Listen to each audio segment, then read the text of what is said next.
কাপড় কাটা ও সেলাইয়ের মধ্যে পায়জামা সবচেয়ে সহজ। তো আমি এখানে প্লাজো কাটবো। তো প্রথমে হচ্ছে রাবারের মাপ নিব 2 ইঞ্চি, যে এইভাবে বাঁশ দিলে তো 2 ইঞ্চি উপরে চলে যাবে। তো এই 2 ইঞ্চি আমি দাগ করে নিছি। এই 2 ইঞ্চি বাদ দিয়ে পরের লম্বা হিসাবটা আমি করব। তো আমি আগে রাবারের 2 ইঞ্চি ঘর করে নিব। এই 2 ইঞ্চি আইকা নিছি, তারপরের থেকে আমি হিসাব করব।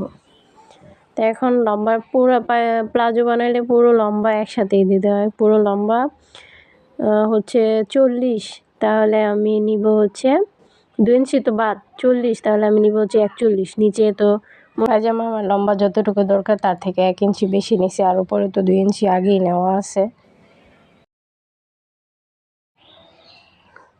তো এই পায়জামার লম্বার মাপটা পুরোটাকে আমি সমানভাবে দাগ দিব সমানভাবে। তারপরে পায়ের মাপ নিব, পায়ের গোড়ালির মাপ যে কতটুকু দিব, যেহেতু এটা প্লাজো তো এক একজনে এক এক দিয়ে পরে 10, কেউ 11। তো আমি এটাকে 11 নিয়েছি, সেলাই করে 10 থাকবে। আর এদিকে হচ্ছে নিব হচ্ছে 16 ইঞ্চি, আর উপরে তো 2 ইঞ্চি আগের আছে। 16 ইঞ্চি রাবারের 2 ইঞ্চি পরে 16 ইঞ্চি দাগ দিছি। তারপরে আমি এটা যে মার্ক করছি, চক দিয়ে দাগ দিছি, আমার ভিডিও যে অন ছিল না, আমি এটা বলতেও পারি না। আর আসলে যারা কাপড় কাটিং ভিডিও করে, কাপড় সেলাইয়ের ভিডিও করে, যে কত কষ্ট এটা তারা ভালো করে জানে। তারপরে আমি আবার মার্ক করে দেখাইতেছি। ওই যে পায়ের এখানে গোড়ালি 10 নিছিলাম, আর ওইদিকে হচ্ছে 16 নিছিলাম। উপরে তো রাবারের গোড়া আছে, ওইটা বাদ দিয়ে 16। তো ওই 16 আর 10-এর এখানে মিলাই দিছি আর কি। তারপরে আমি কাইটা নিব।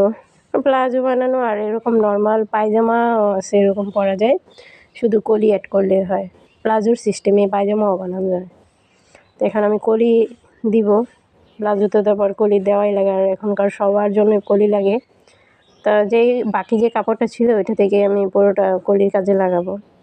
কলি দেওয়ার 2টা সিস্টেম আছে। একটা আছে ছোট কলি দেয়, এটা দেওয়া লাগানো একটু কষ্ট, আর একটা আছে বড়। আমি বড়টাই দিব, যে কাপড়টা আছে সবটাই লাগবে। তো এইটার মাপ অনুযায়ী আমি সবটা দিব। এটা যতটুকু দিকে 18 ইঞ্চি 18 ইঞ্চি আমি কলি দিব। এই যে কাপড়টা আছে পুরোটাই লাগছে, 2 পার্ট লাগবে। তো 2 পার্ট আমি নিয়ে নিলাম। তারপর এটা সমান করে কেটে আমি উপরে লাগাই দিব। সেলাইয়ের ভিডিও করতে একটু সমস্যা, আমার মেশিন যেখানে ওখানে অন্ধকার। তারপরে সেলাইয়ের ভিডিও করাটা ভালো স্ট্যান্ড লাগে।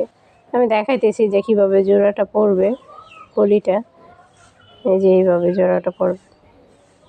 সেলাইয়ের ভিডিও করা আসলে অনেক কষ্টদায়ক, বিশেষ করে ভালো স্ট্যান্ড না থাকলে। স্ট্যান্ডের সমস্যা থাকলে তো ভিডিও করতে অনেক কষ্ট।